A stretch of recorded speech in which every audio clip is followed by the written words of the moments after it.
لیے بھی موجود ہے. کیا کہا اس نے؟ کہا مال لے لو میرے بندوں کا، ان مومنوں کا صدقے کے طور پر. کیوں لے لو؟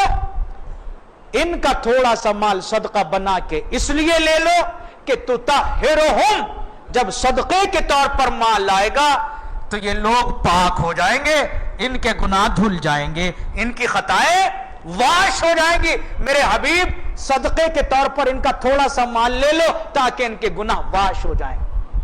تو پتا چلا صدقہ کیا ہے؟ گناہوں کے لیے ایک واشنگ مشین کا کام کرتا ہے صدقہ. اگر ہم سے کچھ گناہیں ہو گئی، ہم سے کچھ خطائیں ہو گئی، ہماری روح بیمار ہو گئی، تو آپ اللہ کی راہ میں خدا کے نام پر، اہل بیت کے نام پر اپنا مال تھوڑا سا خرچ کر دیجئے صدقے کے طور پر. آپ کی گناہیں دھو دی جائیں گی، آپ کی خطائیں معاف کر دی جائیں گی.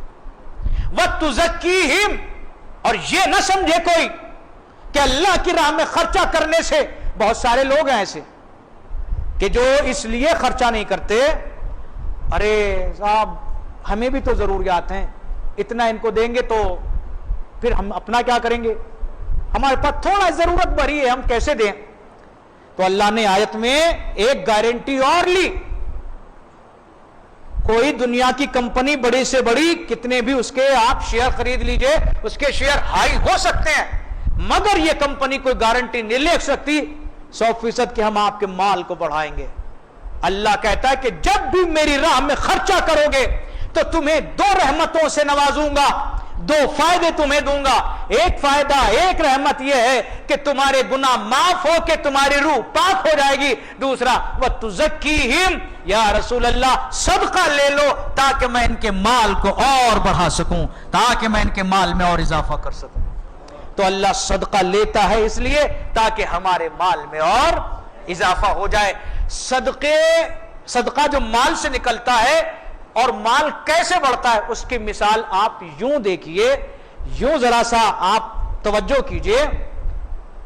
ایک پودا ہے پھول کا، یا باغ میں آپ نے کوئی درخت لگایا، آپ اس کی دیکھ بھال صرف پانی کی حد تک تو کرتے ہیں، لیکن آپ دروازے پر یہاں کچھ نوجوان لڑکوں نے یہ پودے لگائے، پلانٹس لگائے پھولوں کے، ان کو وہ بس پانی دیتے رہے، کوئی توجہ نہ کرے، یوں ہی چھوڑ دیں تو کسی کی شاخ 2 مہینے بعد ایسے ہو جائے گی، کسی کی شاخ ایسے چلی جائے گی، کوئی راستے میں روڈ پر چلنے والے مسافروں کو پریشان کرے گی، کوئی مسجد کے گیٹ میں سے نکلتے ہوئے نمازیوں کو پریشان کرے گی، ہے نا، اگر ان کو ایسے ہی چھوڑ دیا جائے.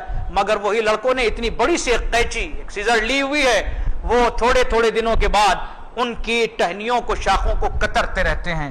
اس سے فائدہ کیا ہوتا ہے؟ ایک تو وہ پودا اپنی اس انداز میں کہ جس میں اس کو بڑھنا چاہیے بڑھتا رہتا ہے، جس سے وہ خوبصورت بھی لگتا ہے، پھر جس گروتھ کے ساتھ اس کو بڑھنا چاہیے، جس تیزی کے ساتھ، اسی تیزی کے ساتھ بڑھتا بھی رہتا ہے. شاخیں نہ کاٹیں گے تو گروتھ میں کمی بھی آئے گی اور اس کی خوبصورتی میں کمی بھی آئے گی، خراب بھی ہو جائے گا، گروتھ بھی کم ہوگی. جب کاٹیں گے وقتاً فوقتاً اس کے اندر سے اس کے اجزاء کو نکال کے باہر رکھیں گے تو خوبصورت طریقے سے بڑھے گا بھی، تیزی کے ساتھ بڑھے گا بھی. یہی ہمارے مال کی بھی بات ہے. یہ صدقہ نہیں نکالتے ہیں، اپنی اس دولت کے درخت کو ہم قینچی سے کاٹ کاٹ کے درست کر رہے ہوتے ہیں، جس سے ہمارا مال پھر تیزی کے ساتھ بڑھتا بھی ہے اور خوبصورت ہو کے بڑھتا ہے. خوبصورت ہونے کا مطلب کیا ہے؟